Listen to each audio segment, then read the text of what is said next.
This is Migration Patterns by Frankie Concepcion.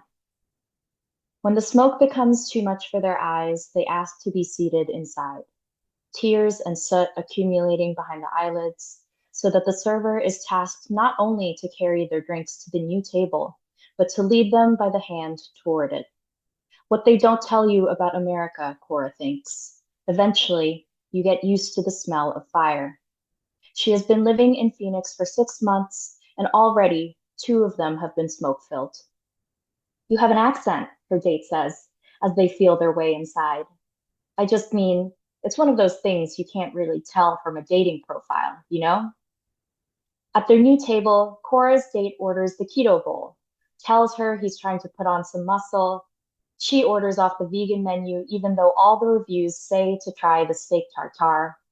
She wants to make an impression, wants to prove to her date that she is someone who makes the right choices, who is worthy of his time.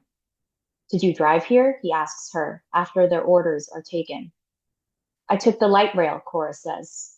She knows he asks this question only to be polite, which is why she does not tell him about the half hour spent waiting for the shuttle to the station before deciding to travel the rest of the way on foot. Nor does she tell him about the woman at the shuttle stop who was her mother's age and was clutching a grocery cart that seemed to carry everything she owned. Like Cora, she wore a mask to protect herself from the smoke. She asked Cora when the next bus was coming. But when Cora checked the Metro app, in the space where green numbers should have indicated their wait time, there were simply two horizontal lines, like a timer had run out. She was still there when Cora walked away.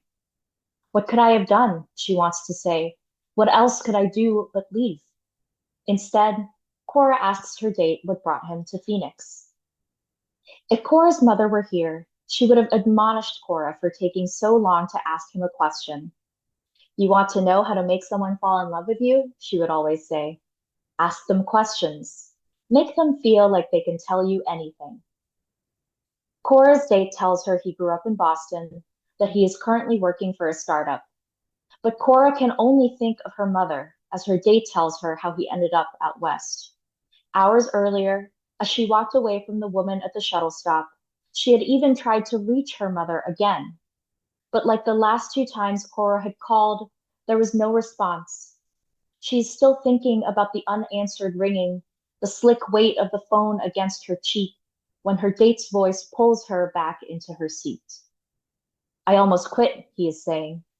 At first, the company had been working on an app that could predict traffic patterns to help emergency services get where they needed to be in half the time. But a year in, they transitioned to some bullshit food delivery service. So I told them it wasn't what I signed up for. I thought I would get to do something more important. Cora knows this is the part where she is supposed to reassure him, to validate his choices with her continued interest. Cora wants to be liked.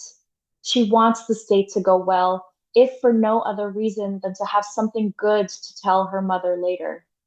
So why didn't you? She says now. Quit.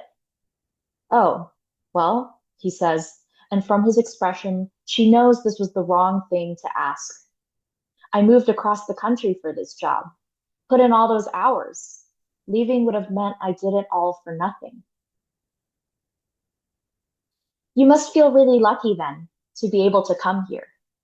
This was a message Cora received soon after downloading her first dating app.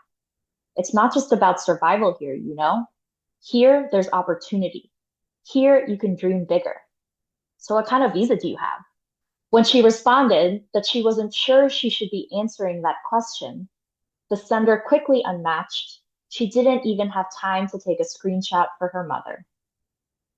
Did you know that there could be over 1 billion climate refugees before we even reach retirement age? Said another man, who Cora had agreed to meet at a sports bar in Scottsdale.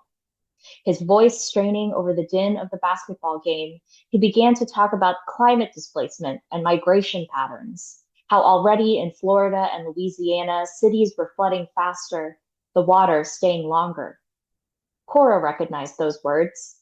They were old, despite the novelty of their use to describe America and its people, despite the fact that when it came to countries like hers, It had simply been called bad weather. But when Cora shared this with her date at the bar, he seemed offended by the comparison. You don't get it. New Orleans could become a swamp in like a decade, he said. Miami could cease to exist. When the food arrives, it tastes like ash. And yet when the server asks, Cora and her date tell them everything is perfect. Across the room, two women walk into the restaurant and wait patiently at the host stand to be seated. Smoke follows them in. I remember when people were mad about wearing masks inside, one woman says, while the other takes off her KN95 with a deep, grateful breath. Now we've got to wear them outside too? Cora looks up to see her date's reaction to this, but his attention is on her. What about you? Cora's date says when the server is gone. What made you want to move away from home? This, at least, is a conversation Cora is familiar with, even though the question makes her flinch. She tells him that she moved to the city in the summer for grad school, that it was her mother who had convinced her to go, discouraging her from applying to schools in Manila in favor of universities abroad. And while Cora was less convinced that leaving could offer any greater knowledge, neither did she blame her mother for believing this. After all, it was her own mother, Cora's grandmother, a child of World War II, who taught her that home was a place to leave behind. And now I'm here, in the desert, with you. She tells him that her mother had liked that he looked ambitious, had lingered on a picture of him wearing a suit at some corporate event. It was she, Cora tells him, who encouraged Cora to swipe right. Even the dress she is wearing is one her mother had picked out on a video call just a few nights before. Now, as she watches her date's gaze wander from her eyes down to the frilled neckline of her dress, she makes a mental note to tell her mother that she'd made the right choice. She's the only reason I'm on the apps in the first place, Cora says. Really? Aren't there guys back home? It sounds like you grew up in paradise, her date says. And she knows he is thinking of the pictures her mother had pushed her to include in her profile. The bikini, the palm trees. His lips stretch into a smile. Honestly, I don't think you could pay me to leave a place like that. I think she just wants me to find a reason to stay, Cora says. Someone to help me settle down. Like the men she meets, Cora knows her mother wants her to feel grateful, wants her to believe America is a safer place than the one she came from. Why stay here when you can go anywhere? Her mother had said, when she had first begun to encourage Cora's leaving. Cora knew what she truly meant, anywhere away from the water. Cora's memory is full of storms. Months ago, when the American college brochures began appearing on the kitchen table, it was days after a typhoon flooded the yard, waves spilling over the dock, over the breakwater, seeping into the garden earth, or at least what was left of their garden, which was not much more than dirt and the usual assorted debris of storms. Coconut husks, damp clothes, dead fish, a single pink flip-flop. It was not the last flood they would have, and would be far from the worst.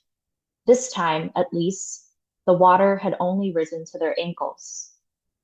As a child, she believed learning the storm's names might domesticate them somehow, as if by naming them she could tame their power. Yolanda, Raleigh, Ulysses.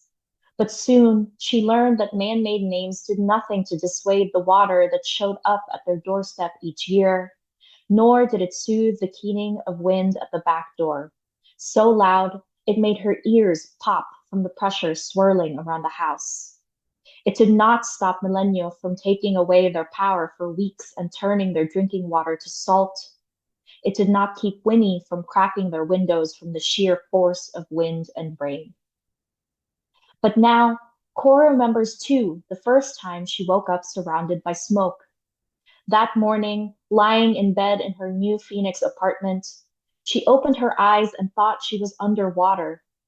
Her throat burned, and everything was covered in a dirty gray film. Breathing felt like drowning.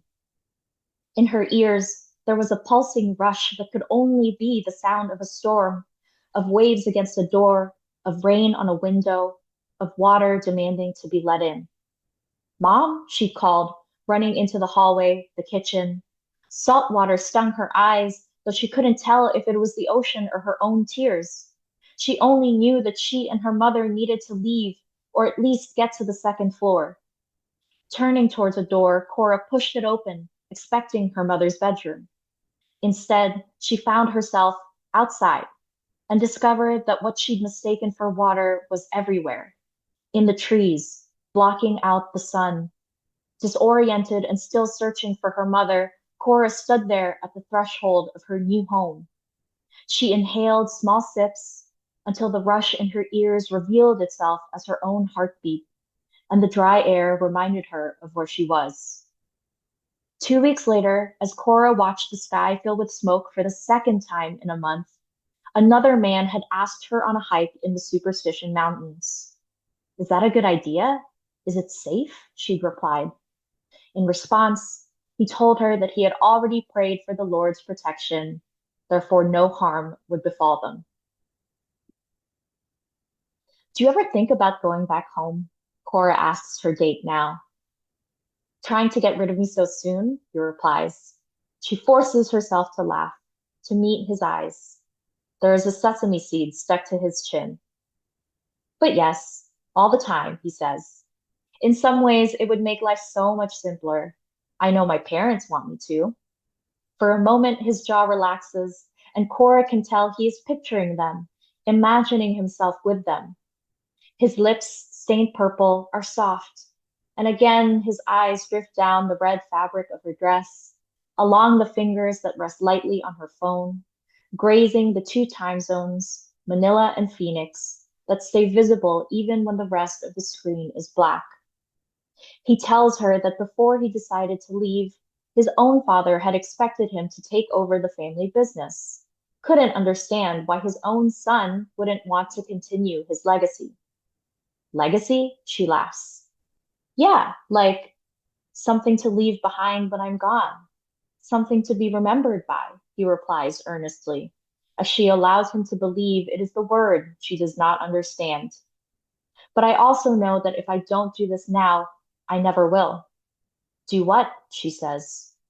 Travel, explore, figure out if there's something better out there, figure out if I can be someone better. He smiles then apologetically. At least your mom supported your leaving. I wish mine did. And when they heard about the wildfires, well, you can imagine. But I told them they didn't have to worry. Not here in the city, at least. For us, it's all just a bunch of smoke, isn't it? Suddenly, she can taste the saliva in her own mouth. But it's not just smoke, Cora says. Just because you can't see the damage, that doesn't mean it isn't happening. People die. People can lose everything. I know that, Cora's date says. For the first time, his tone hardens. You think I don't know that? I just mean that there's no reason for us to be afraid. Not here, at least. No, Cora says, you don't know. Who are you to say what's dangerous or not, when people should or shouldn't be afraid? Well, what if I don't want to live like that? Cora's date says. What if I want something more than to just be afraid all the time? It's not about want, Cora replies. Sometimes we just don't have a choice. She's sick of pretending the smoke is normal, that there is no reason to be afraid. She is sick of lying, but she also does not know how to tell her mother that nowhere, not even America, is safe. That even as she drowned on the other side of the globe, Cora's world was burning. Was this what her date had meant when he used the word legacy? Now, as her date silently brings his fork to his lips, his jaw grinding steadily, Cora knows she should ask him another question. Instead, she stands, not bothering to excuse herself from the table. She can already hear her mother's admonishments, wants for once to give her something more than news of another bad date. Still, she goes to the bathroom and takes her phone out of her purse. She calls her mother. The phone rings, and rings and rings. Thunder between her ears, sweat pooling in her palms. When Cora returns to the table, she finds that her plate is already gone. At the door, a server is flipping the sign to closed, and only a few people remain at their tables, hastily signing checks. They're closing the restaurant early. They just made an announcement, says Cora's date. While she was gone, the wind had turned, and the fire was now expected to jump over a highway, one of the major arteries that ran through the city. I guess they're just trying to get everyone home safe, he adds, though Cora could not tell whether he sounded sincere or not, if he felt chastised by his own words. After her first smoke-filled morning, Cora had learned how to sign up for emergency text alerts through the state's Emergency Information Network. She researched which masks were best for keeping out the worst of the smoke, began to keep all her most important things, her passport and IDs, her laptop, a stash of cash sealed in a Ziploc bag, within reach of her bed. Recently, she'd even discovered that, like typhoons, wildfires have their own season, and many their own names. Cave Creek, Wallow, Telegraph, Shake. This she'd learned on a date with a man from California who, in 2017, had been forced to flee his home in the middle of the night as flames approached. No sirens, no alerts, nothing. You only need to go through it once to know what's worth taking with you, he'd said to her, not knowing that years of flooding had already taught her this particular lesson. Outside the restaurant, Cora puts her mask back on and begins the walk back to the light rail. In the dark, the air seems even thicker than before. There are no stars. There is no moon. Even the street lights, with their pale blue glow, have been reduced to ghosts of themselves. She's at a corner waiting for the cross signal when she realizes a car has stopped next to her, even though the traffic light is a sickly, damp green. Its horn beeps, and when Cora looks through the window, there is her date, face lit up by the dashboard, a bandana hanging around his neck. You can't walk in the smoke, he says. Let me at least drive you home. His words drowned out by a longer, frantic beeping. This, despite the fact that she had let him pay for her meal, had not even bothered to take her leftovers. They hadn't even kissed goodbye. But now, here he is, obstructing traffic. The car behind him swerves wildly past, but more cars are coming. Cora gets in. She tells him her address and he punches it into his phone. For a while, they drive in silence. Cora takes off her mask and inhales deeply from the cool air coming through the vents. Through the glass, she watches the city lights blink past, the landscape made grayscale by the air, the street lights. They leave downtown behind, passing the baseball stadium, the arts district, the clusters of university buildings and luxury apartments. Then, abruptly, even what little light Cora can see disappears too, as they slip onto the highway. There are surprisingly few cars out, and the asphalt yawns in a way that usually reminds her of a gray wave swallowing. Tonight, it looks more like aftermath, like the earth a wave leaves behind, barren and black as soot. Cora looks to the driver's seat and sees her date's eyes flicking between her and the road and back again. Distracted, he is almost handsome. And yet, when their eyes meet, Cora realizes she is thinking not of their date, or kissing him, or the fact that they are alone together in this car. She's thinking again of her mother and their last conversation. Do you like my dress? She says to her date now, touching the fabric. My mom chose it for me, you know? She helped me pick it out for our date just a few days ago.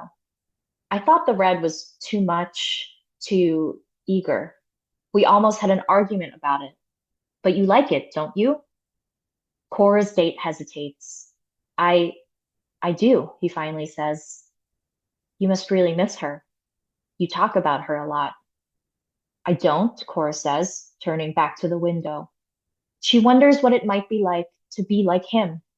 to come to the city by way of ambition rather than necessity, to regret nothing that he has left behind. I don't miss her. Why would I when we talk every day? Except for the past couple of days, of course. But that's not her fault. If she could, she would. I'm sure she would. She tells him it was only because her mother had tried to end their last call early that Cora realized that, on her side of the world, a storm was coming. She probably just doesn't have any service, or the power went out. That's nothing new, nothing to worry about just yet. But the fact that she had tried to keep it a secret told Cora that her mother was afraid.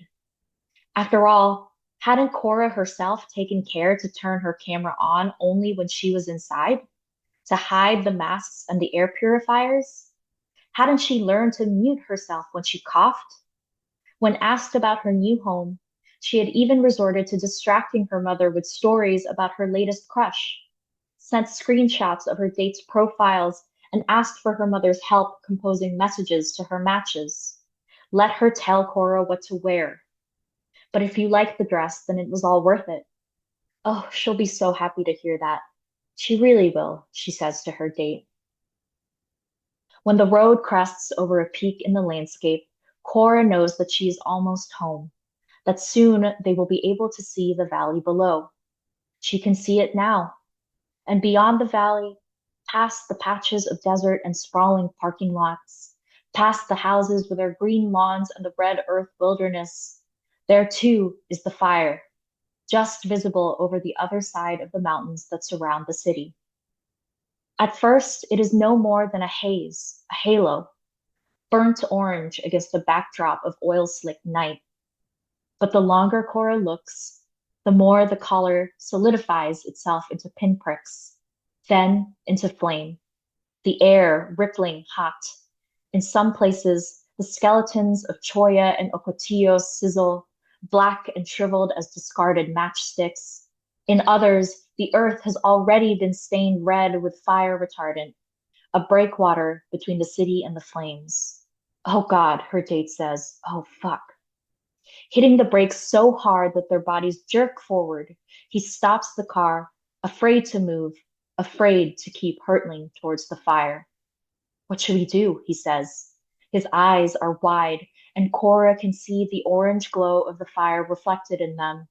On the other side of the glass, red brake lights show Cora that they are not the only ones thinking of rerouting, of taking the next exit.